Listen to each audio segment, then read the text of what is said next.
सदाशिवसमारम्भाम् शङ्कराचार्यमध्यमाम् अस्मदाचार्यपर्यन्ताम् वन्दे गुरुपरम्पराम्। हरिः ओम् श्रीगुरुभ्यो नमः। हरिः ओम्। సంక్షిప్త గీతలో మనం 8వ అధ్యాయంలో ఉన్నాం. దీని పేరు అక్షర బ్రహ్మయోగం. దీని గురించిన విశ్లేషణ చేద్దాం. ఇది సారము. ఈ అధ్యాయం యొక్క సారాన్ని తెలుసుకోబోతున్నాం. 8వ అధ్యాయం పేరు అక్షర బ్రహ్మయోగము లేదా అక్షర పరబ్రహ్మయోగము అంటారు.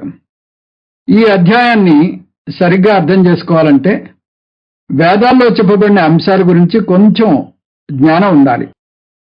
అది తెలియకపోతే వేదాల్ని ఆధారం చేసుకుని కృష్ణ పరమాత్మ చేసిన ఈ బోధను అర్థం చేసుకోవడం కొంచెం కష్టమవుతుంది. మొత్తం వేదాల్ని 3 భాగాలుగా విభజించవచ్చు. ఒక్కొక్క భాగాన్ని కాండ అంటారు. 3 కాండల పేర్లు వరుసగా కర్మకాండ, ఉపాసనాకాండ, జ్ఞానకాండ. వాటి గురించి వివరంగా చూద్దాం. కర్మకాండ. కర్మకాండ పేరుకు తగ్గట్టుగా కర్మ గురించి బోధిస్తుంది. కర్మ అంటే యజ్ఞ యాగాదులు. కర్మకాండలో వివరించబడ్డ కర్మలను 2 భాగాలుగా విభజించవచ్చు. అవి సకామ కర్మలు, నిష్కామ కర్మలు. సకామ కర్మలు. సకామ కర్మలు పేరులోనే దాని అర్థం ఉంది. సకామ కర్మలు అంటే లౌకిక విజయాలు పొందడానికి చేసే కర్మలు. ఈ కర్మలు అందరూ చేసి తీరాల్సిన పని లేదు. ఎవరికి ఏ కోరిక ఉంటే ఆ కోరిక తీరడానికి అవసరమైన కర్మలు చేస్తారు. ఉదాహరణకు పుత్రకామేష్టి యాగం విషయం తీసుకుంటే ఆ కర్మను కుచేలుడు చేయడు. పెళ్ళై పిల్లలు కావాలనుకునేవారు, అది కూడా మామూలుగా సహజంగా పిల్లలు పుట్టిన వారు చేయాలి. మానవ ప్రయత్నం సరిపోని చోట ఈశ్వర అనుగ్రహం కోరుతూ చేసే యజ్ఞం పుత్రకామ చిన్వీత. ఆ విధంగా లౌకిక విజయాలు పొందడానికి చేసే కర్మలను సకామ కర్మలు అంటారు. పశుకామ చిన్వీత. పశువులు కావాలనుకునే వారు చేసే యాగం ఇది. వృష్టికామ చిన్వీత. వర్షాలు కురవాలనుకునే వారు చేసే యాగం ఇది. అలా అర్ధకామాలు తీరడం కోసం చేస్తారు ఈ సకామ కర్మలు. వీటిని కామ్య కర్మలు అని కూడా అంటారు. ఇంకా నిష్కామ కర్మలు చూద్దాం. నిష్కామ కర్మలు ఈ కర్మలకు కోరికలకు సంబంధం లేదు. ఇవి అందరూ చేసి తీరవలసిన కర్మలు. ఈ నిష్కామ కర్మలను విహిత కర్మలని కూడా అంటారు. నిష్కామ కర్మల వల్ల లౌకిక విజయాలు రావు, ఆధ్యాత్మిక ఎదుగుదల వస్తుంది. నిష్కామ కర్మ ఫలం చిత్తశుద్ధి కలిగి జ్ఞాన యోగ్యత ప్రాప్తి కలుగుతుంది. జ్ఞాన యోగ్యత సిద్ధ్యర్థం మమోపాత్త సమస్త దురితక్షయ ద్వారా జ్ఞాన ప్రతిబంధాః ఏవ దురిత శబ్దేన నిర్దిశ్యంతే. దురితం అంటే జ్ఞానానికి అడ్డుపడేది ఏదైనా వస్తుంది. అందువల్ల ఆత్మజ్ఞానం పొందాలంటే దానికి అర్హత పొందడానికి ఈ నిత్యకర్మలు లేదా నిష్కామ కర్మలు బోధించబడ్డాయి. యజ్ఞదాన తపకర్మ నత్యాద్యం కార్యమేవ తత్. యజ్ఞో దానం తపశ్చేవ పావనాని మనీషినాం. యజ్ఞదాన తపస్సులని కర్మలను త్యజించకూడదు. ఎందుకంటే ఈ కర్మలు 3 బుద్ధిమంతులను పవిత్రులుగా చేస్తాయి. కృష్ణ పరమాత్మ యజ్ఞం, దానం, తపస్సు, కర్మలు చేసి తీరాలని అంటాడు. ఎందుకంటే అవి పావన కర్మలు. ఆ కర్మలు చిత్తశుద్ధిని కలుగజేస్తాయి.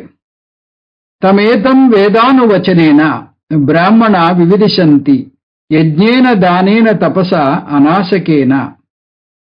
బృహదారణ్యకోపనిషత్తు.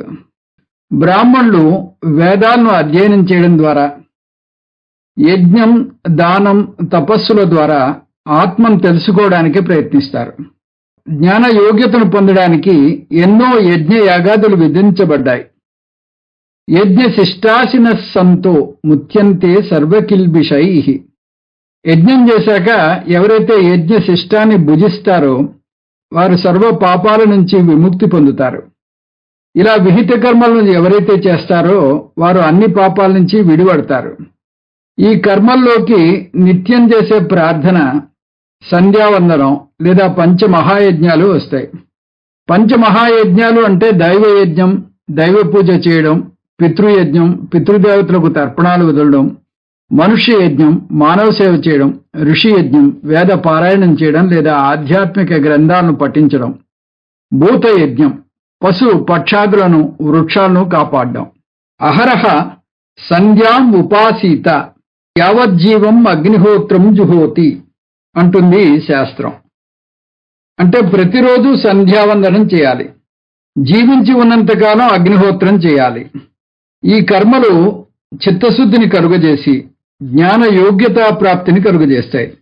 కానీ ఎవరైనా ప్రాథమిక దశలో ఎక్కువగా సకామ కర్మలనే చేస్తారు. అతనికి జీవితంలో అన్ని పనులు చేయడానికి సమయం ఉంటుంది, కానీ సంధ్యావందనం చేయడానికి మాత్రం తీరికుండదు. కామ్యకర్మలు చేసే వ్యక్తిని కామి అంటారు. అందులో తప్పేం లేదు. వేదాలే అనేక కామ్యకర్మలను సూచించాయి కూడా, కానీ అక్కడే ఆగిపోవద్దంటాయి వేదాలు. ఎప్పుడో ఒకప్పుడు వాటిని దాటి పైకి రావాలని ఆశిస్తాయి కూడా. పరిపక్వత చెందిన మనస్సుతో వాటికన్నా ఉన్నతమైన వాటిని కోరాలంటాయి వేదాలు. చిన్నపిల్లలు చిన్న వయసులో బెలూన్ అనుకోవడంలో తప్పులేదు. వారే కాలక్రమేణా ఆ కోరికలకు అతీతంగా ఎదుగుతారు. కానీ ఒకవేళ అలా అతీతంగా ఎదగకుండా 25 ఏళ్ల వయస్సు వచ్చాక కూడా పుట్టినరోజు కానుకగా బెలూన్లను కోరితే ఎబ్బెట్టుగా ఉంటుంది. యామిమాం పుష్పితాం వాచం ప్రవదంత్య విపశ్చతః వేదవాద రతాః పార్థ నాణ్యదస్తీతివాదినః కామాత్మనః స్వర్గపర జన్మకర్మ ఫలప్రదాం క్రియా విశేష బహుళాం భోగైశ్వర్య గతిం ప్రతి భోగైశ్వర్య ప్రసక్తానాం తయాపహృతచేతసాం వ్యవసాయాత్మికా బుద్ధి సమాదౌ న విధీయతే. ఓ అర్జున, వివేకహీనులు ప్రాపంచిక భోగాల్లోనే మునిగిపోతారు. వారు వేదవాక్యాల బాహ్యార్థాలనే తీసుకుంటారు. స్వర్గఫలాలని మించినది లేదని, అది పరమమని భావిస్తారు. క్షణికమైన ప్రాపంచిక సుఖాలనే కోరుతారు. అందువల్ల వారికి ఏకాగ్రత దైవధ్యానం మీద కలగదు. పరిణతి చెందిన వ్యక్తులు అంతకంతకు సకామ కర్మలో కూరుకుపోతే, పరిణతి చెందిన వ్యక్తులు సకామ కర్మ నుంచి ఎదిగి నిష్కామ కర్మలకు వస్తారు. శాస్త్రం నిర్దేశించిన విహిత కర్మలను చేస్తారు. తద్వారా చిత్తశుద్ధి పొందుతారు. ఆ విధంగా కర్మకాండ 2 రకాల ఫలాలను ఇస్తుంది. పరిణతి చెందని వారికి ఇహలోక పరలోక ఫలాలను ఇస్తే, అదే కర్మకాండ నిష్కామ కర్మలు చేసిన వారికి ఆధ్యాత్మిక ఫలమైన చిత్తశుద్ధిని కలుగజేస్తుంది. చిత్తశుద్ధి అంటే రాగద్వేషాలను తగ్గిస్తుంది. ఈ రాగద్వేషాలు మనిషికున్న పెద్ద శత్రువులు. అవి ఆధ్యాత్మిక ఎదుగుదల పొందకుండా అడ్డుపడతాయి. అందువల్ల ఈ రాగద్వేషాలను తగ్గించుకుంటే వైరాగ్యం అలవడుతుంది. దానివల్ల చిత్తశుద్ధి కలుగుతుంది. వేదాలు నిష్కామ కర్మ వల్ల చిత్తశుద్ధి మాత్రమే కలుగుతుందని, జ్ఞానం కలగదని చాలా స్పష్టంగా చెబుతాయి. ఇంకో విధంగా చెప్పాలంటే కర్మకాండ జ్ఞాన యోగ్యతను కలుగజేస్తుంది, కానీ జ్ఞానాన్ని ఇవ్వదు.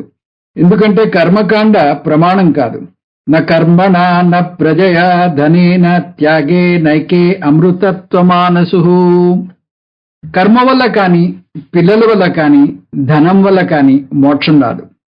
త్యజించడం వల్లనే మోక్షం పొందుతారు. కర్మ వల్ల జ్ఞానం పొందలేరు. అంటే కర్మ వల్ల జ్ఞాన ఫలం అయిన మోక్షాన్ని కూడా పొందలేరు.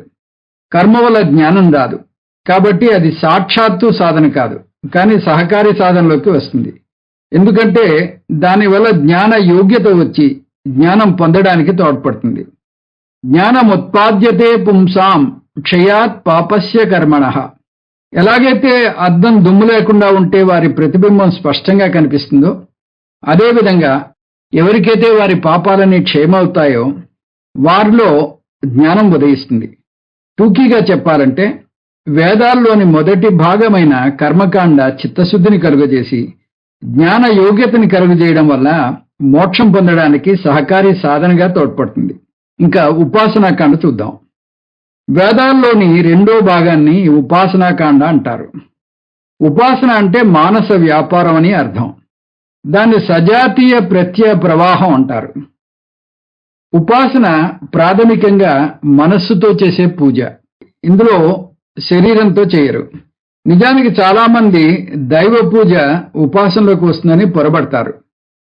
కానీ దైవ పూజ మానస పూజలోకి రాదు. దైవ పూజ కాయిక పూజ అంటారు. ఉపాసన మనసుతో చేసేది కాబట్టి దాన్ని మానస వ్యాపారం అంటారు. సగుణ బ్రహ్మ మీద ధ్యానం కాబట్టి ఉపాసనను సగుణ బ్రహ్మ విషయ మానస వ్యాపార అంటారు. అందువల్ల ఉపాసనను సగుణ ఈశ్వర ధ్యానం అని కూడా అంటారు. ధ్యానం అంటే ఏమిటి? విజాతీయ ప్రత్యయ అనంతరిత సజాతీయ ప్రత్యయ ప్రవాహ, భిన్న ఆలోచనల ఆటంకం లేని ఏక విషయ ఆలోచనల ప్రవాహాన్ని ఉపాసన అంటారు. ఉపాసన కాండలో వేదం అనేక ఉపాసనలను బోధించింది. ఈ ఉపాసనలను 2 రకాలుగా విభజించవచ్చు. అవి సకామ ఉపాసన, నిష్కామ ఉపాసన. సకామ ఉపాసన అంటే కోరికలతో చేసే ఉపాసన. అవి లౌకిక విజయాల కోసం సిద్ధులతో సహా చేసే ఉపాసన. ఉపాసన చేసే వ్యక్తులకు కొన్ని సిద్ధులు కలుగుతాయి. ఉపాస్య దేవతను దర్శించగలుగుతారు ఆ ఉపాసకులు. ఆ ఉపాస్య దేవత ద్వారా కొన్ని శక్తులు కూడా వస్తాయి. దేవి ఉపాసకులు, ఆంజనేయ ఉపాసకులు మన భవిష్యత్తును సూచించగలరు అని చూస్తుంటాం. కానీ ఈ భవిష్యవాణి శక్తి కూడా లౌకిక శక్తుల్లోకే వస్తుంది, కానీ ఆధ్యాత్మికతలోకి రాదు. నిష్కామ ఉపాసన. నిష్కామ ఉపాసకులకు జ్ఞాన యోగ్యతా సిద్ధి వస్తుంది. మనస్సు ఏకాగ్రత పెంపొందించుకునేందుకు తోడ్పడుతుంది ఈ ఉపాసన. అందువల్ల చిత్త ఏకాగ్రత ప్రాప్తి కలుగుతుంది. మనస్సు బాహ్యముఖంగా పరుగులు తీసి అంతర్ముఖం అవుతుంది. కాబట్టి చిత్త నైశ్చల్య ప్రాప్తి కలుగుతుంది. కర్మకాండలో కూరుకుపోయిన వ్యక్తికి మనస్సు బహిర్ముఖంగా ఉంటుంది. ఉపాసనలో బాహ్యంగా పరుగులు తీసే మనస్సును అంతర్ముఖం చేస్తారు. అంతర్ముఖ సమారాధ్య బహిర్ముఖ సుదుర్లభ పరాంచికాని వ్యతృణత్ స్వయంభూ తస్మాత్ పరాన్ పశ్యతి న అంతరాత్మన్. స్వయంభువు భగవంతుడు ఇంద్రియాలను బాహ్యముఖంగా చూసేలాగా ఏర్పాటు చేశాడు. కాబట్టి మనిషి బాహ్యంగానే చూస్తాడు, కానీ అంతర్ముఖంగా చూడలేడు. అంతర్ముఖంగా చూడడం కష్టం. అందువల్ల నిష్కామ ఈశ్వర ఉపాసన జ్ఞానయోగ్యతను చిత్త నైశ్చల్య ప్రాప్తి ద్వారా కలుగజేస్తుంది. నిజానికి మనం రోజు చేసే సంధ్యావందనంలోనే ఉపాసన కూడా కలగలిపి ఉంటుంది. అందువల్లనే సంధ్యావందనాన్ని సంధ్యోపాసన అని కూడా అంటారు. అసావాదిత్యో బ్రహ్మ బ్రహ్మైవాహమస్మి. ఇది అభేద ఉపాసన. గాయత్రీ దేవతను దర్శించుకోవడం కోసం ఇచ్చిన గాయత్రీ మంత్రం ఉపాసనలోకి వస్తుంది. కర్మకాండ గురించి చూసిన అంశాలు కూడా ఇక్కడికి వస్తాయి. కర్మకాండ చిత్తశుద్ధి ఇస్తుంది, కానీ జ్ఞానాన్ని ఇవ్వదు. అదేవిధంగా ఉపాసనాకాండ చిత్త ఏకాగ్రత చిత్త నైశ్చల్యం ఇస్తుంది, కానీ జ్ఞానాన్ని ఇవ్వదు. కర్మకాండ ఎలా ప్రమాణం కాదో అలా ఉపాసనాకాండ కూడా ప్రమాణం కాదు. న యోగేన న సాంఖ్యేన కర్మణ నోన విద్యయ బ్రహ్మాత్మైకత్వ బోధేన మోక్ష సిద్ధ్యతి నాణ్యథా. వివేక చూడామణిలో వస్తుంది. యోగం వల్ల గాని, సాంఖ్యం వల్ల గాని, కర్మ వల్ల గాని, కేవల పుస్తక పఠనం వల్ల గాని మోక్షం రాదు. బ్రహ్మ ఆత్మ ఐక్య జ్ఞానం పొందితేనే వస్తుంది. వేరే ఇతర మార్గాల వల్ల రాదు. ఉపాసన వల్ల జ్ఞానం రాదు. కాబట్టి అది సాక్షాత్ సాధన కాదు, కానీ సహకారి సాధనలోకి వస్తుంది. ఎందుకంటే దానివల్ల జ్ఞాన యోగ్యత వచ్చి జ్ఞానం పొందడానికి తోడ్పడుతుంది. ఆ విధంగా కర్మకాండ ఉపాసనాకాండ కూడా మోక్షానికి పరోక్షంగా తోడ్పడతాయి. కాబట్టి ప్రతి ఒక్కరూ ఈ 2 కాండలను పఠించాలి. వేదాలను ప్రత్యక్షంగా పఠించకపోయినా ఎవరి ద్వారానైనా పరోక్షంగా వీటి గురించి జ్ఞానం పొంది కర్మ ఉపాసనలను పాటించాలి. కర్మకాండ పాటించి చిత్తశుద్ధి పొంది, ఉపాసనకాండ పాటించి చిత్త ఏకాగ్రత చిత్త నైశ్చల్యం పొంది, తద్వారా జ్ఞాన యోగ్యత ప్రాప్తి పొందాక ఏం చేయాలి? అక్కడ ఆగిపోతే సాధకుని ప్రయాణం అసంపూర్తి అవుతుంది. ఎందుకంటే అతను జ్ఞాన యోగ్యతను పొందుతాడు, కానీ జ్ఞానాన్ని ఇంకా పొందలేదు. జ్ఞానకాండ వేదాంత భాగంలోకి వస్తుంది. జ్ఞానం పొందాలంటే ఒక సాధకుడు గురువు దగ్గరికి వెళ్ళి గురువు ద్వారా జ్ఞానకాండను అధ్యయనం చేసి జ్ఞానం పొందాలి. తద్విజ్ఞానార్థం స గురుం ఏవ అభిగచ్చేత్ సమిత్పాణి శ్రోత్రియం బ్రహ్మనిష్టం. ఆ జ్ఞానం పొందడానికి సమితలు పుచ్చుకుని శ్రోత్రియ బ్రహ్మనిష్ట అయిన గురువు దగ్గరకు వెళ్ళాలి సాధకుడు. కర్మ ఉపాసనాకాండాభ్యాం జ్ఞాన యోగ్యతా సిద్ధి, జ్ఞానకాండేన జ్ఞాన సిద్ధి. ఇది వేదాల్లో నిర్దేశించబడిన చక్కటి రాజమార్గం. ఈ మార్గంలో పయనించడానికి అవే వేదాలు ఆశ్రమ ధర్మాలను కూడా నిర్దేశించాయి. బ్రహ్మచర్య ఆశ్రమంలో ఒక సాధకుడు వేదాధ్యయనం చేస్తాడు, తన జీవయాత్ర గురించి నేర్చుకుంటాడు. తర్వాత గృహస్థాశ్రమంలో కర్మకాండ పాటించి చిత్తశుద్ధి పొందుతాడు. తర్వాత వానప్రస్థాశ్రమంలో ఉపాసనాకాండ పాటించి చిత్త నైశ్చల్యం పొందుతాడు. చివరగా సన్యాసాశ్రమంలో జ్ఞానకాండకు వచ్చి సునాయాసంగా మోక్షం పొందుతాడు. వార్ధక్యే మునివృత్తీనాం యోగేనాంతే తనుత్యజాం రఘువంశంలో వస్తుంది. వార్ధక్యంలో సన్యాస జీవనం గడిపి తను చాలించే వరకు తాపసిక జీవితం గడపాలి. మోక్షం పొందడానికి మార్గం ఎంత చక్కగా తీర్చిదిద్దబడిందో చూడండి. మనమే ఈ మార్గాన్ని సరిగ్గా పాటించక మధ్యలో వదిలేస్తాం. వేదాలు మనకి బాగా దిశానిర్దేశం చేశాయి. ఈ రాచమార్గం కాక అదనంగా ఇంకొక అసాధారణ మార్గం గురించి కూడా వివరిస్తాయి వేదాలు. సాధారణ మార్గాన్ని మళ్ళీ ఒకసారి చూస్తే కర్మకాండ పాటించి చిత్తశుద్ధి పొంది ఉపాసనాకాండను పాటించి చిత్త ఏకాగ్రత చిత్త నైశ్చల్యం పొంది జ్ఞానకాండకు వచ్చి గురువు ద్వారా శాస్త్ర ఉపదేశాన్ని పొంది ఆత్మజ్ఞానం పొంది మోక్షం పొందాలి. ఇప్పుడు అసాధారణ మార్గాన్ని చూస్తే ఒక సాధకుడు కర్మకాండను పాటించి చిత్తశుద్ధిని ఉపాసనాకాండను పాటించి చిత్త ఏకాగ్రతను పొందుతాడు. కానీ అతను జ్ఞానకాండకు ఏ కారణం వలనో రాలేదు. అంటే గురువు వద్దకు వచ్చి శాస్త్ర ఉపదేశాన్ని పొందడు. అతనికి సరైన గురువు దొరికి ఉండకపోవచ్చు. శాస్త్ర అధ్యయనం చేసే అవకాశం దొరికి ఉండకపోవచ్చు. అతనికి వీలు కుదరకపోయి ఉండవచ్చు. కారణం ఏదైనా కానీ అతను జ్ఞానకాండకు రాలేకపోతాడు. అతనికి మోక్షం పొందాలనే తీవ్ర తపనైతే ఉంటుంది. కానీ ఏ కారణం వలనో మోక్షం పొందడానికి అవసరమైన జ్ఞానం పొందే అవకాశం కలగదు. అటువంటి వ్యక్తి ఏం చేయాలి? వేదాలు అన్ని రకాల మనుషులను అన్ని రకాల సన్నివేశాలను ముందే సమీక్షించి అన్నింటికీ మార్గాలను సూచిస్తూనే వస్తాయి. అదే వేదాల ప్రత్యేకత. నాకు మోక్షం వద్దు, నాకు ధనం ధాన్యం పశువు బహుపుత్ర లాభం దీర్ఘాయువు మాత్రమే కావాలంటే మరేం పర్వాలేదు, అన్నీ అనుభవించి తీరిగ్గా వేదాంతానికి రండి అంటాయి. అదేవిధంగా కర్మకాండ నుంచి ఉపాసనాకాండకు వచ్చి ఈశ్వర ఉపాసననే జీవితాంతం చేస్తాను, ప్రాపంచిక విషయాల మీద వైరాగ్యం పెంచుకుంటాను, కానీ కర్మకాండకు రాలేను, నేను నిష్కామ ఉపాసకునిగా మరణిస్తాను అన్నా కూడా శాస్త్రం ఏమీ అనదు. ఖచ్చితంగా అతనికి జీవన్ముక్తి రాదు. ఎందుకంటే అతను జ్ఞానయోగానికి రాలేదు కాబట్టి. కానీ జీవితాంతం నిష్కామ ఉపాసన చేశాడు కాబట్టి అతను బ్రహ్మలోకానికి వెళ్తాడు. మీకెలా తెలుసు అంటే శాస్త్రం మీద శ్రద్ధ పెట్టుకోవాలి. బ్రహ్మలోకం నాకు కంటికి కనబడటం లేదు కాబట్టి లేదు అనేయకూడదు. అంటే మీ వీపు మీకు కనబడదు కాబట్టి మీ వీపు కూడా లేదన్నట్ట. అందువల్ల మనిషి చూపుకందని విషయాలు ఎన్నో ఉన్నాయి. వాటిల్లో బ్రహ్మలోకం ఒకటి. బ్రహ్మలోకానికి వెళ్తాడు అనేది అక్షర సత్యం. అతను జ్ఞానయోగానికి ఏ కారణం వల్లనో రాలేకపోయాడు. కానీ జ్ఞానం పొందాలనే తపన మాత్రం జీవితాంతం ఉంది. అటువంటి ఉన్నతమైన కోరికలు తీర్చాలంటుంది శాస్త్రం. అందువల్ల శాస్త్రం నిష్కామ ఉపాసకుడు బ్రహ్మలోకానికి వెళ్ళి అక్కడ బ్రహ్మజ్ఞానం పొందుతాడు అంటుంది. పైగా అక్కడ అతను బ్రహ్మజ్ఞానం పొందడానికి పరిస్థితులు చాలా అనుకూలంగా ఉంటాయి. విద్య బోధించేది సాక్షాత్తు బ్రహ్మదేవుడు. చతుర్ముఖ బ్రహ్మ యొక్క 4 ముఖాలు 4 వేదాలు ప్రతీక అంటారు. అలా గురువు సాక్షాత్తు బ్రహ్మదేవుడు. శిష్యుడు కూడా తేలిగ్గా తీసుకుంటాడు. అతని మనస్సు సూక్ష్మంగా ఉంటుంది. బాదరబందీలు ఉండవు. అందువల్ల గురువు చెప్పగానే జ్ఞానం పొందుతాడు.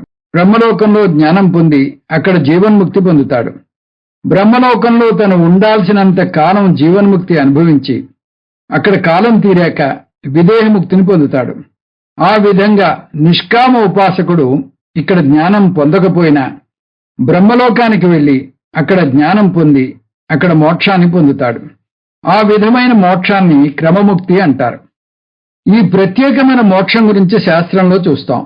అలా బ్రహ్మలోకంలో బ్రహ్మ ద్వారా జ్ఞానం పొంది మోక్షం పొందితే దాన్ని క్రమముక్తి అంటారు. దాని బదులుగా ఈ నిష్కామ ఉపాసకుడు భూలోకంలోనే ఈ జన్మలోనే ఒక గురువు దగ్గరకు వెళ్లి జ్ఞానం పొంది మోక్షం పొందితే దాన్ని జీవన్ముక్తి లేదా సద్యోముక్తి అంటారు. ఈ 8వ అధ్యాయం ప్రధానంగా నిష్కామ ఉపాసకుడు బ్రహ్మలోకంలో పొందే క్రమముక్తిని గురించి అభివర్ణిస్తుంది. ఈ నేపథ్యంతో 8వ అధ్యాయంలో అడుగు పెడదాం. ఈ అధ్యాయాన్ని ప్రధానంగా 3 అంశాలుగా విభజించవచ్చు. అవి భక్తి, ఉపాసన, క్రమముక్తి. అయితే వీటిని శ్లోకాల పరంగా చూడటం లేదు. మొదటిది భక్తి. భక్తి అంటే భగవంతుని మీద ఆరాధన అని చూశాం.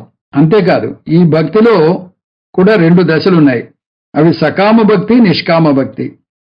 సకామ భక్తి అన్నిటికన్నా తక్కువ స్థాయి భక్తి సకామ భక్తి. ఈ భక్తిలో లౌకిక విజయాలను లక్ష్యంగాను భగవంతుని మీద భక్తిని మార్గంగాను చూస్తాడు. ఉదాహరణకు నీటి ఎద్దడితో బాధపడుతున్న భక్తుడు భగవంతుడికి శ్రద్ధగా పూజ చేస్తాడు. కానీ నీటి సమస్య తీయడం కోసం చేశాడు. భగవంతుడు నీకు దర్శనం ఇవ్వనా అని అడిగితే భక్తుడు, ఓ దేవా, ముందు నా నీటి సమస్య తీర్చు, నువ్వు తర్వాత ఇవ్వు గాని, అసలే ఉన్నవారికి నీరు చాలక బాధపడుతుంటే నువ్వు కూడా తోడైతే మాకు కష్టమవుతుంది అంటాడు. అందువల్ల సకామ భక్తుడు భగవంతుడిని మార్గంగా ఎన్నుకుంటాడు గాని లక్ష్యంగా కాదు. అతనికి లక్ష్యాలు ఐహిక సుఖాలు, వాటిని తీర్చమని భగవంతుడిని మొరపెట్టుకుంటాడు. ఇంకా నిష్కామ భక్తి. ఈ అధ్యాయంలో ఈ సకామ భక్తిని ప్రస్తావన రాదు. ఇక్కడ మనం చూసేది నిష్కామ భక్తి. ఈ భక్తునికి భగవంతుడు మార్గం కాదు, లక్ష్యమే. భగవత్ ప్రాప్తి కోసం పూజ చేస్తాడు. అతనికి మోక్షం పొందాలనే తపన ఉంటుంది. మోక్ష ఇచ్చనే భక్తి అంటారు. ఇది తెలియక చాలా మంది భాగవతంలోనే భక్తి గురించి వస్తుంది కానీ వేదాంతంలో భక్తి గురించి ప్రసక్తి రాదు అని అపోహపడతారు. కానీ భగవంతుని మీద భక్తినే వేదాంతంలో మోక్ష ఇచ్చ అని, ముముక్షుత్వం అని అంటారు. వేదాంతంలో చూసే ఈ ముముక్షుత్వాన్నే పురాణాల్లో కృష్ణ భక్తిగా, రామభక్తిగా చూస్తాం. భక్తి అంటే మోక్ష ఇచ్చ లేదా ముముక్షుత్వం. భగవంతుడు, మోక్షము 2 పర్యాయ పదాలు. భగవంతుడికి భిన్నంగా మోక్షం లేదు, మోక్షానికి భిన్నంగా భగవంతుడు లేడు. మోక్షానికి భిన్నంగా కనుక భగవంతుడు ఉంటే భగవంతుడు కూడా సంసార అవుతాడు. అందువల్ల నిష్కామ భక్తి అంటే ముముక్షుత్వం తప్ప మరేమీ కాదు. ఈ భక్తిని పెంపొందించుకోవడం ఎలా? ఈ భక్తిని పెంపొందించుకోవడానికి ఒకటే మార్గం ఉంది. దాన్ని వివేకం అంటారు. ఈశ్వరుడు ఉన్నత స్థాయికి చెందినవాడని, జగత్తు తక్కువ స్థాయికి చెందినదని తెలుసుకోవడమే వివేకం. ఒక చిన్న పిల్లవాడికి ఒక చాక్లెట్ 100 రూపాయల నోటు చూపించి ఏది కావాలి అంటే రెండిటి మధ్య చాక్లెటే కోరుకుంటాడు. అతనికి 100 రూపాయలతో చాలా చాక్లెట్లు కొనుక్కోవచ్చని జ్ఞానం ఉండదు, వివేకం ఉండదు. కానీ ఆ వివేకం ఉన్న వ్యక్తి 100 రూపాయల నోట్నే ఎన్నుకుంటాడు. దానికి ఆలోచన అవసరం లేదు, సహజంగానే ఎన్నుకుంటాడు. ఆ విధంగా మనకు కూడా జీవితంలో 2 లక్ష్యాలున్నాయి: ఈశ్వరుడు, జగత్తు. ఈశ్వరుడు నిత్యం, జగత్తు అనిత్యం. ఈ రెండిట్లో ఏది ఎన్నుకోవాలి? అలా ఎన్నుకోవాలంటే నిత్యానిత్య వస్తు వివేకం ఉండాలి. అందువల్ల భక్తి కలగాలంటే ఈ వివేకం ఉండాలి. జగత్తులో ఉన్న ప్రతిదీ అనిత్యం. ఈ అనిత్య వస్తువు నుంచి కలిగే ఆనందం కూడా అనిత్యమే అనే విచక్షణా శక్తి ఉంది.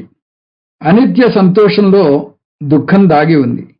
ఏహి సంస్పర్శజా భోగాః దుఃఖయోనయ ఏవతే ఆద్యంతవంతః కౌంతేయ నతేషు రమతే బుధః. విషయ వస్తువుల వల్ల కలిగిన సుఖాలన్నీ సుఖాలుగా కనిపించినా అవి నిస్సందేహంగా దుఃఖహేతువులే. ఆద్యంతాలు ఉన్నాయి వాటికి. వివేకి వాటి వైపు ఆకర్షింపబడడు. మాత్రా స్పర్శాస్తు కౌంతేయ శీతోష్ణ సుఖదుఃఖదాః ఆగమా పాయునో నిత్యాః తాం తితీక్షస్వ భారత. విషయేంద్రియ సంయోగం వల్ల శీతోష్ణాలు, సుఖదుఖాలు కలుగుతున్నాయి. వాటికి రాకపోకలున్నాయి. అవి అనిత్యాలు కాబట్టి వాటిని పట్టుకోకు. అందువల్ల సరైన లక్ష్యాన్ని ఎన్నుకోకపోవటానికి కారణం కేవలం మన అవివేకమే. ఎప్పుడైతే ఈ విషయంలో స్పష్టమైన అవగాహన ఏర్పడుతుందో అప్పుడే మన లక్ష్యం గురించి ఏ విధమైన సందేహము ఉండదు. మాముపేత్య పునర్జన్మ దుఃఖాలయమశాశ్వతం నాప్నువంతి మహాత్మానః సంసిద్ధిం పరమాంగతాః ఆ బ్రహ్మ భువనాల్లోకాః పునరావర్తినోర్జున మాముపేత్యతు కౌంతేయ పునర్జన్మ న విద్యతే సహస్రయుగపర్యంతం అహర్యద్ బ్రహ్మణో విదుః రాత్రిం యుగ సహస్రాంతం తేహో రాత్ర విదో జనాః అవ్యక్తాద్వ్యక్తయః సర్వాః ప్రభవంత్యహరాగమే రాత్ర్యాగమే ప్రలీయంతే తత్రైవ వ్యక్త సంజ్ఞకే భూతగ్రామ సయేవాయం భూత్వా భూత్వా ప్రలీయతే రాత్ర్యాగమే వశః పార్థ ప్రభవత్యహరాగమే. నన్ను పొందిన మహాత్ములు పునర్జన్మ పొందరు, సంసారమనే దుఃఖాలయంలో పడరు, అశాశ్వతమైన ఫలాలను పొందరు. వారు అత్యంత ఉన్నతమైన పూర్ణత్వాన్ని అంటే మోక్షాన్ని పొందుతారు అని కృష్ణ పరమాత్మ చెబుతున్నాడు. బ్రహ్మలోక పర్యంతం సమస్త లోకాలు శాశ్వతం కాదు. ఓ అర్జున, దేశకాల అతీతుడనైన నన్ను పొందితే పునర్జన్మ ఉండదు. 1000 చతుర్యుగాల కాలం బ్రహ్మకు పగలు, 1000 చతుర్యుగాల కాలం బ్రహ్మకు రాత్రి అని ఎవరైతే తెలుసుకుంటారో ఆ యోగులు కాలతత్వాన్ని నిజంగా తెలుసుకున్న వారవుతారు. బ్రహ్మదేవునికి పగలు వచ్చినప్పుడు చరాచర ప్రాణులన్నీ అవ్యక్తంలోంచి వ్యక్తమవుతాయి. బ్రహ్మదేవునికి రాత్రి ప్రారంభంగానే అన్ని అవ్యక్తంలోకి వెళ్ళిపోతాయి. అర్జున, అలాగా ఈ భూత సముదాయం మళ్లీ మళ్లీ పుడుతూ అంటే పగలు వ్యక్తంలోకి వస్తున్నాయి, మళ్లీ మళ్లీ అవ్యక్తంలోకి వెళ్ళిపోతున్నాయి. మనం ఏ లక్ష్యం ఎన్నుకున్నా కూడా ఏదో ఒక రోజు అది ముగింపుకు రాక తప్పదు. మనం పొందిన లక్ష్యం యొక్క కాలపరిధి మారుతూ ఉంటుంది. కొన్ని లక్ష్యాలు కొన్ని సంవత్సరాలే ఉంటే మరికొన్ని ఎక్కువ సంవత్సరాలు ఉండవచ్చు. ఏదేమైనా ఏది శాశ్వతం మాత్రం కాదు. బ్రహ్మలోకంలో కూడా బ్రహ్మలోక సుఖాలు అనుభవిస్తూ శాశ్వతంగా అక్కడే ఉండిపోలేరు. దానికి కూడా ఒక ముగింపు తేదీ ఉంటుంది. కృష్ణ పరమాత్మ బ్రహ్మలోకంలో బ్రహ్మ యొక్క జీవితకాలం గురించి చెబుతాడు. బ్రహ్మదేవుని జీవితకాలం ఎంత? ఒక రోజు, నెల, సంవత్సరంలాగా యుగం ఒక కాల పరిమితి. మనకు 4 యుగాలున్నాయి. అవి కృతయుగం, త్రేతాయుగం, ద్వాపర యుగం, కలియుగం. ఇప్పుడు మనం ఉంటున్నది కలియుగంలో. శాస్త్రం ప్రకారం కలియుగం కాల పరిమితి 4,32,000 సంవత్సరాలు. ద్వాపర యుగం కలియుగం ఇంటూ 2 అంటే 8,64,000 సంవత్సరాలు. త్రేతాయుగం కలియుగం ఇంటూ 3 అంటే 12,96,000. కృతయుగం కలియుగం ఇంటూ 4 అంటే 172,08,000. కృతయుగం 17,28,000. చతుర్యుగం 4 యుగాల మొత్తం అంటే 43,20,000. 2,000 చతుర్యుగాలు అంటే అది ఒక రోజు బ్రహ్మదేవునికి. అటువంటి ఒక రోజు అయితే బ్రహ్మదేవుని ఆయుష్ 100 సంవత్సరాలు. మనకు అంటే 365 రోజులే, కానీ బ్రహ్మదేవునికి 2,000 చతుర్యుగాల కాలం అయితే 100 సంవత్సరాల కాలం పడుతుంది. అంటే ఎంతకాలం ఉంటుందో ఊహించుకోండి. అంతకాలం బ్రహ్మదేవుని జీవితకాలం. మనం చేసే పూజల్లోని సంకల్పం బ్రహ్మ పరార్థ కాలే. పరార్థం అంటే 50 సంవత్సరాలు. బ్రహ్మకల పరార్థ ద్వయం ఉంది అంటే 50 సంవత్సరాలు. ఇప్పుడు ద్వితీయ పరార్థే అని చదువుతాం అంటే 50 సంవత్సరాలు పూర్తయి 51లోకి అడుగుపెట్టాడు. అంటే ఆయనకు ఇంకా ఎంతకాలం ఉందో లెక్క వేసుకోండి. అంత సుదీర్ఘ కాలం కూడా శాశ్వతమైన ఆనందాన్ని ఇవ్వదు అంటున్నాడు పరమాత్మ.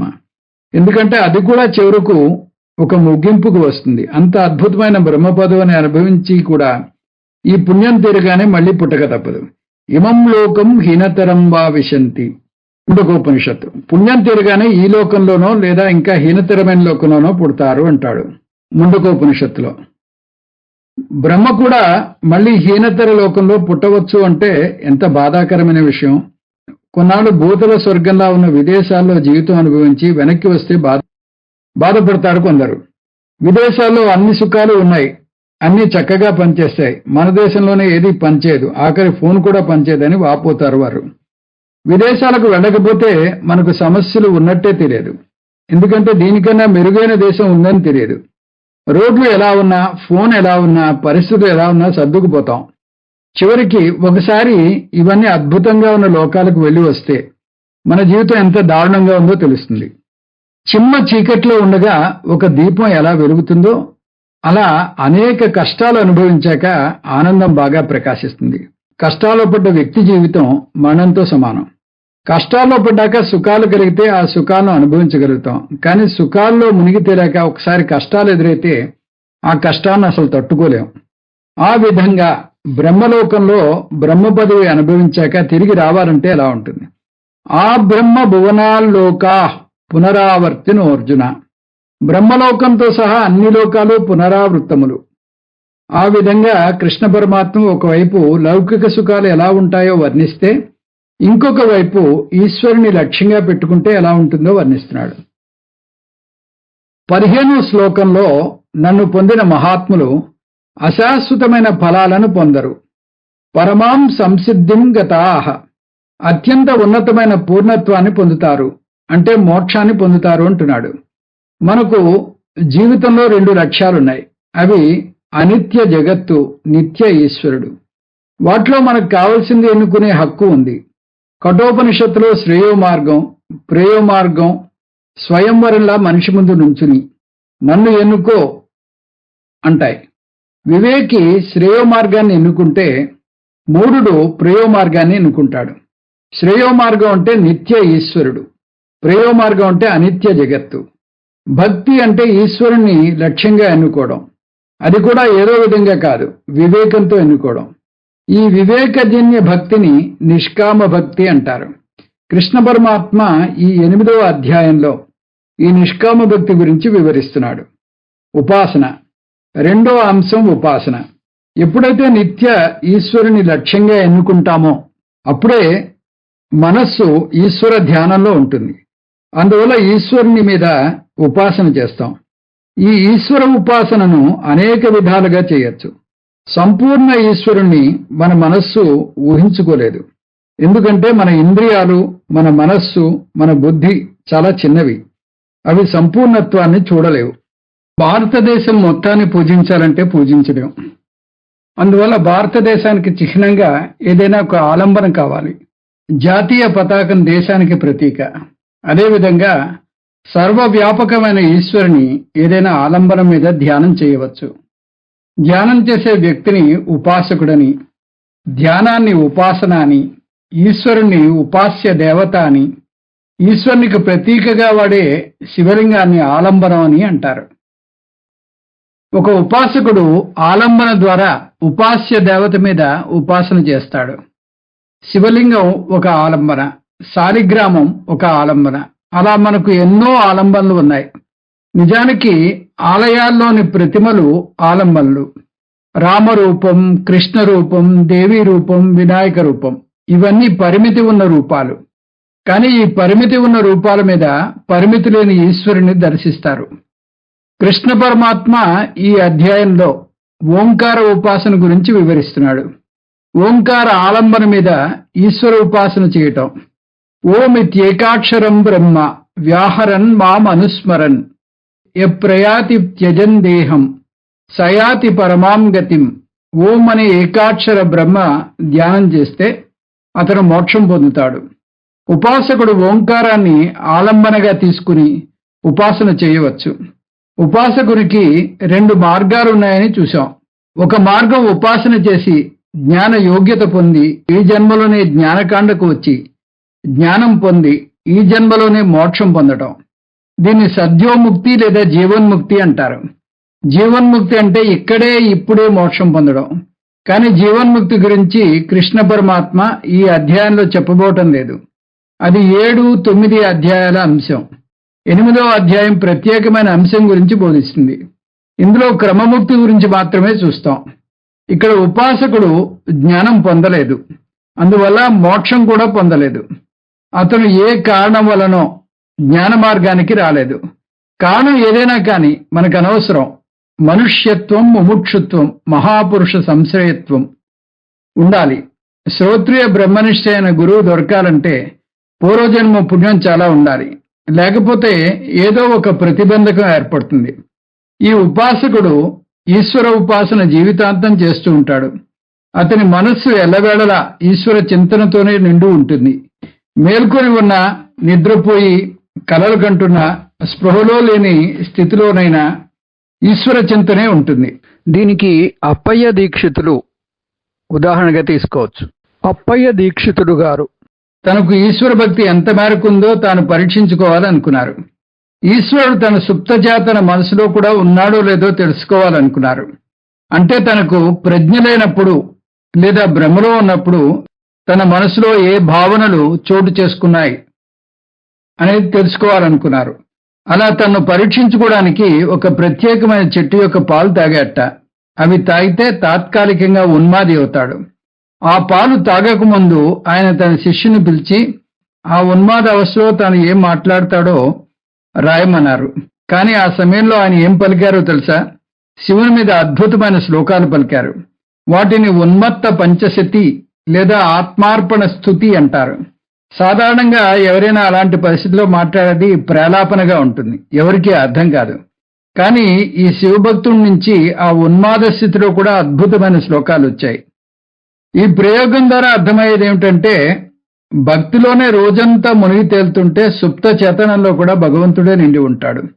అంతకాలేచ మామేవ స్మరన్ముక్త్వా కలేవరన్ యప్రయాతి సమద్భావం యాతి నాస్తి అత్ర సంశయః యం యం వాపి స్మరన్ భావం త్యజంత్యంతే కలేవరం తం తమేవైతి కౌంతేయ సదా తద్భావభావితః. ఎవరైతే అంత్యకాలంలో కూడా నన్నే స్మరిస్తూ శరీరాన్ని వీడి వెళ్తారో వారు నన్నే పొందుతారు. ఇందులో ఏమాత్రమూ సందేహం లేదు. ఓ అర్జున, అంత్యకాలంలో ఎవరు ఏ భావనను స్మరిస్తూ ఈ శరీరాన్ని వదులుతారో వారు ఆయా స్వరూపాలనే పొందుతారు. మరణించే సమయంలో దేని తలుచుకుంటారో చివరి ఆలోచన అంతకాల స్మరణం అంటారు. ఆ స్మరణం మరణం తర్వాత వారి ప్రయాణాన్ని నిర్దేశిస్తుంది. ఈ అధ్యాయంలో చెప్పబడిన ఉపాసకుడు ఈశ్వర చింతనతో మరణిస్తాడు. అందువల్ల అతనికి సహజంగానే క్రమముక్తి లభిస్తుంది. కాకపోతే ఇక్కడ అంతకాల స్మరణం దేని మీద ఉన్నది అనేదే చాలా ముఖ్యం అంటున్నాడు పరమాత్మ. ఇది వినగానే అందులోని లొసుగులు వెతకడానికి ప్రయత్నిస్తాం. అది మానవ నైజం. అంత్యకాలంలో ఆలోచించినది కదా ముఖ్యం. అయితే అంతవరకు నేను ఆడి పాడేసి ఎన్ని అక్రమాలైనా చేసి చివరిలో బుద్ధిగా దైవస్మరణ చేసేయవచ్చు అనుకోవచ్చు. పైగా జీవన్ముక్తి పొందకపోయినా క్రమముక్తి పొందవచ్చు. దానికి కేవలం అంత్యకాలంలో భగవన్నామస్మరణ చేస్తే చాలు అనుకోవచ్చు. కానీ ఆటలు సాగవంటున్నాడు పరమాత్మ. ఎందుకు? మన అంత్యకాలం ఎప్పుడూ మనకి తెలియదు. యమధర్మరాజు ఫలానా రోజు ఫలానా సమయానికి వస్తానని చెప్పిరాడు. ఎప్పుడు ఏ క్షణంలో ఏ రూపంలో మృత్యువు పొంచి ఉందో మనకు తెలియదు. జ్యోతిష్యుని అడిగి తెలుసుకుందామనుకున్నా అది సాధ్యం కాదు. ఎందుకంటే 4 జ్యోతిష్యులు 4 రకాల తారీఖులు చెప్తారు. మన ఆలోచనలు మన ఫ్రీ విల్ మీద, మన వాసనల మీద ఆధారపడి ఉంటాయి. వాసనలంటే మన అలవాట్లు లేదా మన చిత్తంలో నిలో ఉన్న మన సంస్కారాలు. ఎప్పుడైనా సరే మన మనసులో ఏర్పడే ఆలోచనను ఈ రెండింటిలో ఏదో ఒకటి నిర్ణయిస్తుంది. ఒకసారి ఫ్రీ విల్ పనిచేస్తే ఒకసారి వాసనలు పనిచేస్తాయి. మనం రామనామ ధ్యానం చేద్దామని కూర్చుంటే మన వాసనలు అది తప్ప అన్ని ఆలోచించేలా చేస్తాయి. అందువల్ల ఫ్రీ విల్ కి వాసనలకు మధ్య ఘర్షణ నిరంతరం సాగుతూనే ఉంటుంది. వయస్సు పెరుగుతున్న కొద్దీ వాసనల ఊపు అందుకుంటాయి.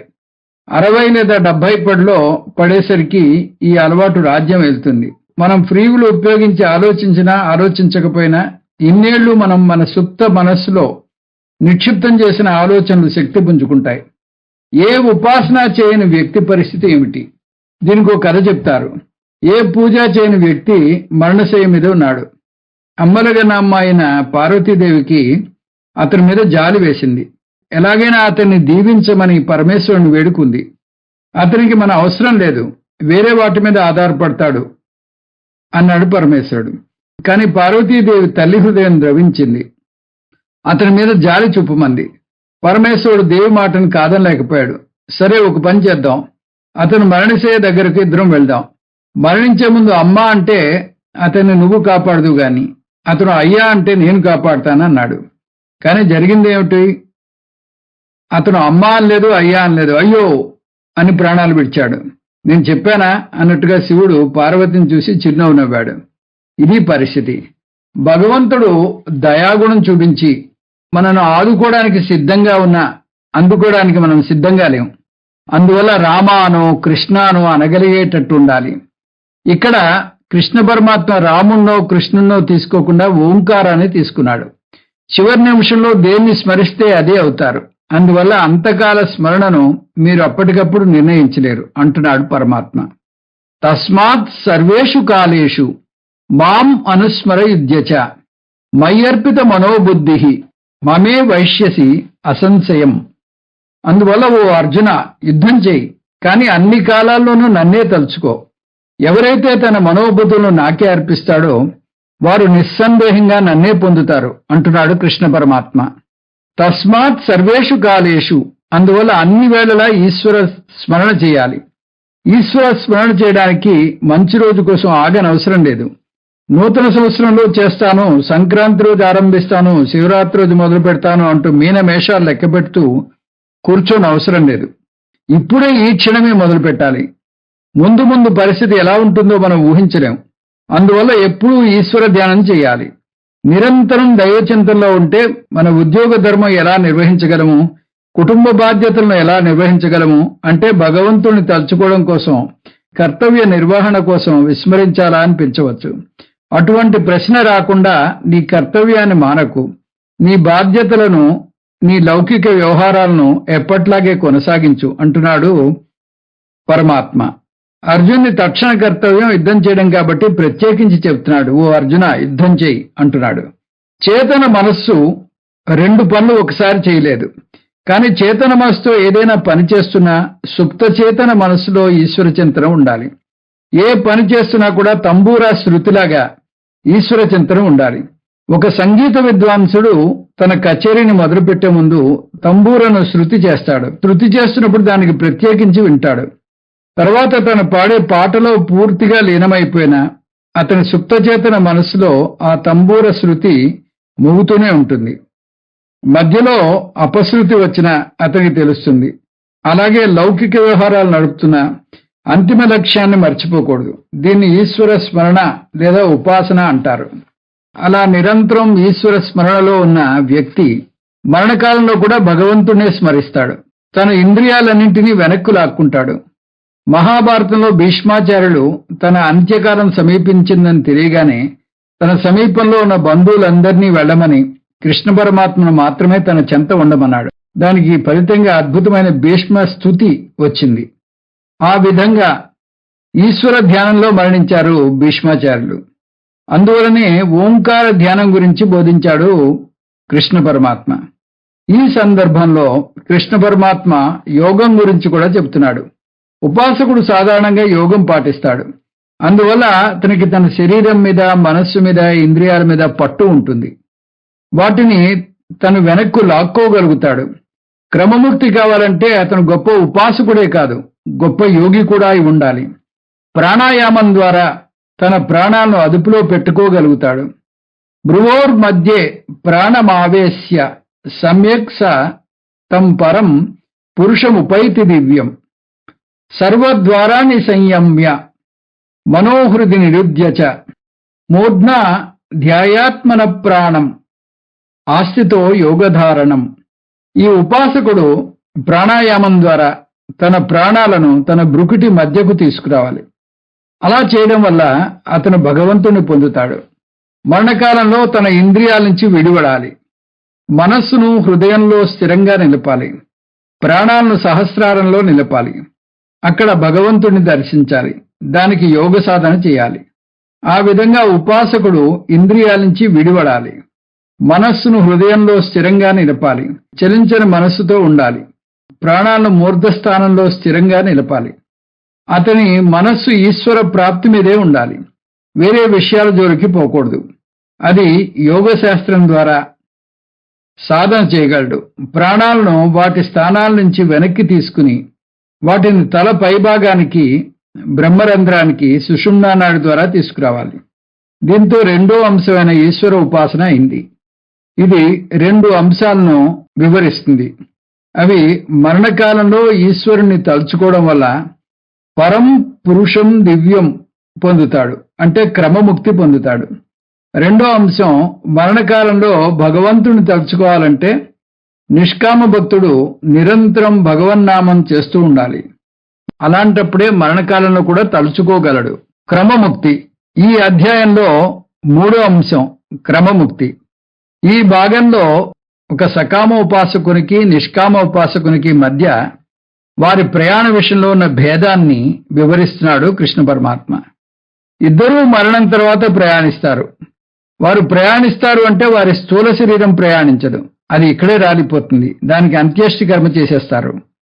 ప్రయాణం చేసేది అతని సూక్ష్మ శరీరం, కారణ శరీరం, ప్రతిబింబ చైతన్యం.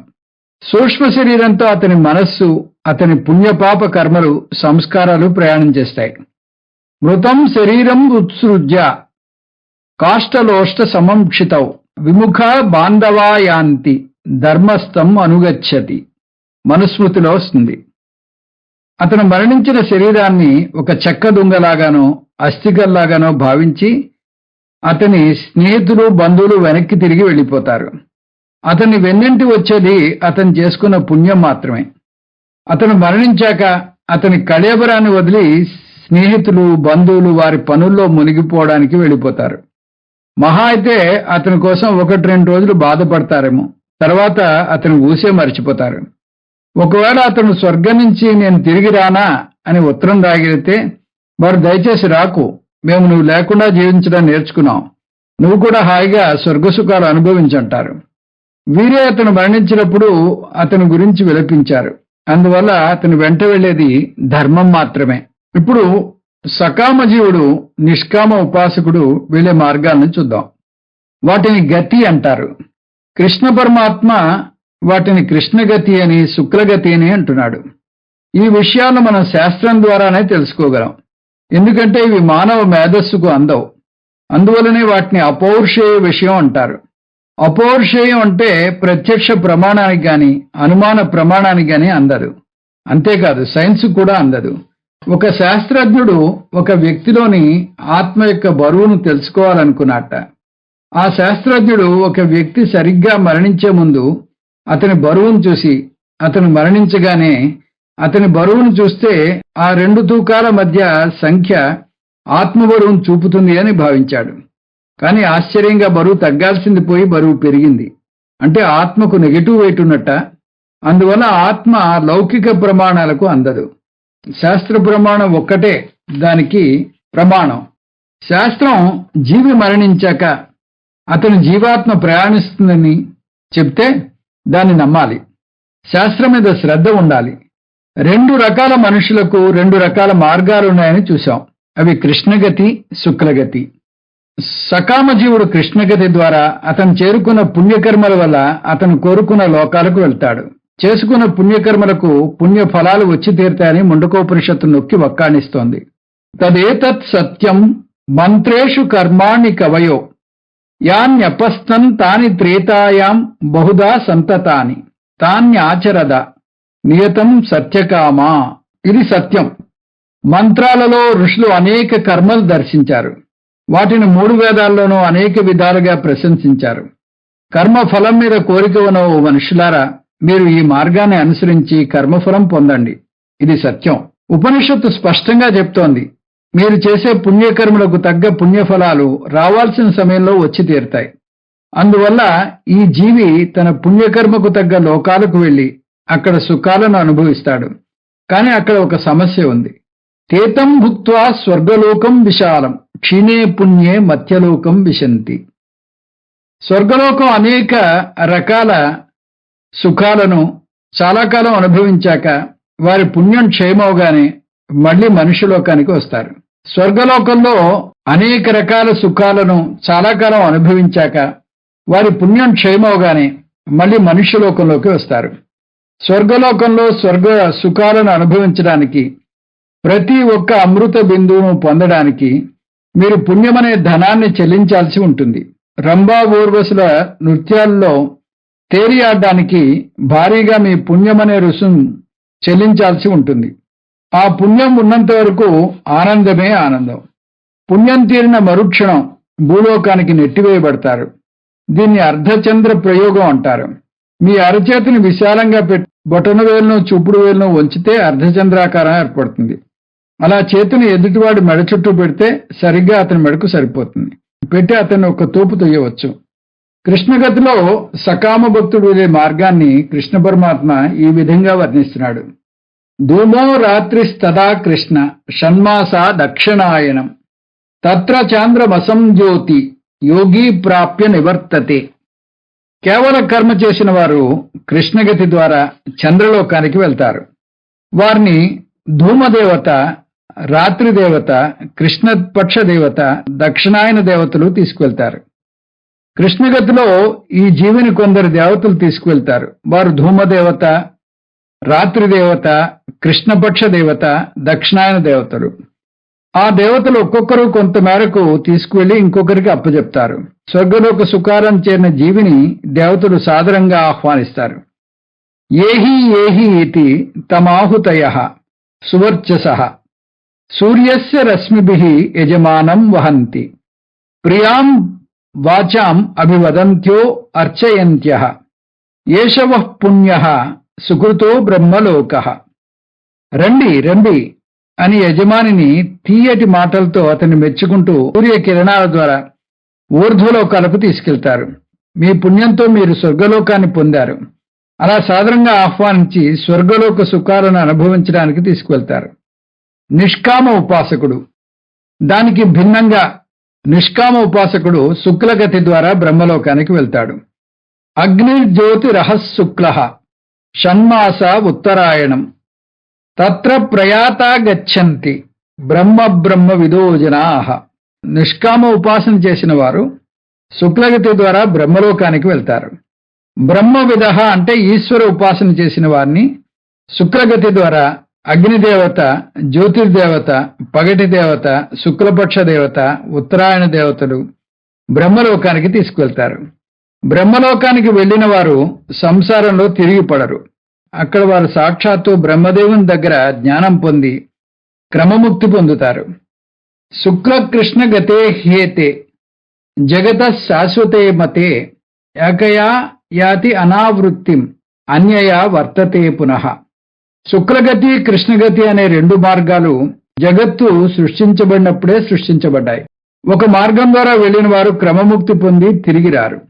ఇంకొక మార్గం ద్వారా వెళ్లిన వారు తిరిగి వస్తారు. సకామ కర్మ చేసిన జీవి కృష్ణగతి ద్వారా స్వర్గలోకానికి వెళ్లి తిరిగి వస్తాడు. నిష్కామ ఉపాసన చేసిన జీవి శుక్రగతి ద్వారా బ్రహ్మలోకానికి వెళ్లి తిరిగి రాడు. అంటే అక్కడ బ్రహ్మ దగ్గర జ్ఞానం పొంది క్రమముక్తిని పొందుతాడు. ఇక్కడ కృష్ణ పరమాత్మ రెండు పదాలు వాడుతున్నాడు, దక్షిణాయనం, ఉత్తరాయణం. ఈ మాటలు కొందరిని అయోమయంలో పడేస్తాయి. దక్షిణాయనంలో మరణిస్తే కృష్ణగతిలోకి వెళ్తాడని, ఉత్తరాయణంలో మరణిస్తే శుక్లగతిలోకి వెళ్తాడని పొరపాటు పడతారు వారు. అంటే నేరస్తులు ఉత్తరాయణంలో మరణిస్తే శుక్లగతి పొందుతారా? మహాత్ములైనా సరే దక్షిణాయనంలో మరణిస్తే కృష్ణగతి తప్పదా? అలా అయితే మహాత్ములకు అన్యాయం జరిగినట్టు అవుతుంది. అందువల్ల మరణం వీరి మార్గాలను నిర్ణయించదు అని బ్రహ్మసూత్రాల విశ్లేషణలో నిర్దేశింపబడింది. ఒక సాధకుని ప్రయాణాన్ని అతను మరణించిన కాలం నిర్ణయించదని, అతను గడిపిన జీవన విధానం నిర్ణయిస్తుందని నిర్దేశింపబడింది. అలాంటప్పుడు భీష్మాచార్యుడు ఉత్తరాయణ కాలం కోసం ఎందుకు ఆగారు? భీష్మాచార్యులు బ్రహ్మలోక ప్రాప్తి కోసం ఉత్తరాయణం దాకా ఆగనవసరం లేదు. ఎందుకంటే ఎలాగైనా ఆయన బ్రహ్మలోకానికే వెళ్ళి ఉండేవారు. మరి ఎందుకు ఆగారంటే తన యోగశక్తి చూపడానికి ఆగారు. అంతేకాదు ఆయన సూచించవలసిన కొన్ని మంచి కార్యాలు ఉన్నాయి. ఆయన విష్ణు సహస్రనామం బోధించారు. ఇంకా కొన్ని ధర్మ సూక్ష్మాలు చెప్పారు. ఈ పనులన్నీ నెరవేర్చాక తీరికగా మరణించదలుచుకున్నారు. అంతేగాని ఉత్తరాయణ కాలం కోసం కాదు. మరణ కాలంతో సంబంధం లేదు. మీరు గడిపిన జీవన విధానం మీ గతిని నిర్దేశిస్తుంది. ఇదంతా వివరించాక కృష్ణ పరమాత్మ ఈ అంశాన్ని ఈ విధంగా ముగిస్తున్నాడు. అందువల్ల అర్జున, స్వర్గలోకానికి వెళ్ళాలనుకుంటున్నావా? నన్ను పొందాలనుకుంటున్నావా అంటున్నాడు. ఎవరైనా ఇంతసేపు బోధ విని నాకు స్వర్గలోకానికి వెళ్ళాలని ఉంది అంటే భగవంతునికి ఎలా ఉంటుందో ఒకసారి ఆలోచించండి. అయినా చాలామంది స్వర్గలోకానికి వెళ్ళాలని ఉంది అంటారు. ఎందుకంటే భగవంతుడు నిత్యం, ఆయన దగ్గరికి ఎప్పుడైనా వెళ్ళవచ్చు. ముందు స్వర్గలోకాలేవో అనుభవించేస్తే అప్పుడు తిరిగ్గా భగవంతుని దగ్గరికి వెళ్ళవచ్చు అనిపిస్తుంది. వారు అలా అనుకుంటే వారి మనస్సు ఇంకా పరిపక్వత చెందలేదని అర్థం. కృష్ణ పరమాత్మ ఈశ్వర ప్రాప్తి ఒకటే అసలైన లక్ష్యం అని, దాన్ని 2 మార్గాల ద్వారా పొందవచ్చని చెప్తున్నాడు.